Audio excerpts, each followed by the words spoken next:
Hi అండి, good morning.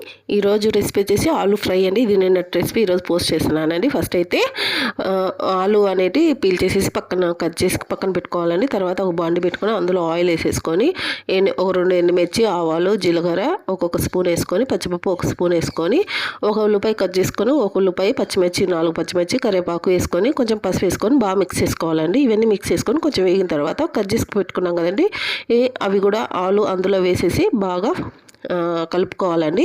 First అయితే salt వేయకూడదు, ఎందుకంటే సాల్ట్ వేస్తే ఆలు అనేవి మెత్తబడిపోతాయండి. అందుకని మనం లాస్ట్లో వేసుకోవాలి. ఇలా బాగా మూత పెట్టకూడదండి, మూత కూడా పెట్టుకోకుండా వేయించుకోవాలి. అట్లా సిమ్లో పెట్టుకొని వేయించుకుంటూ ఉంటే కలర్ చేంజ్ అవుతాయి, బాగా డీప్ ఫ్రై అవుతాయండి. ఈ టైంలో కొంచెం సాల్ట్, ఇది సాంబార్ కారం అండి, ఇది అన్నీ మిక్స్ అయ్యండి అనమాట. వెల్లుల్లి అన్నీ మిక్స్ అయ్యండి. అది ఒక స్పూన్ వేసుకొని కరివేపాకు వేసుకొని బాగా మిక్స్ చేసుకోవడం అంతే అండి. చాలా సింపుల్, చాలా ఈజీ. మీరు కూడా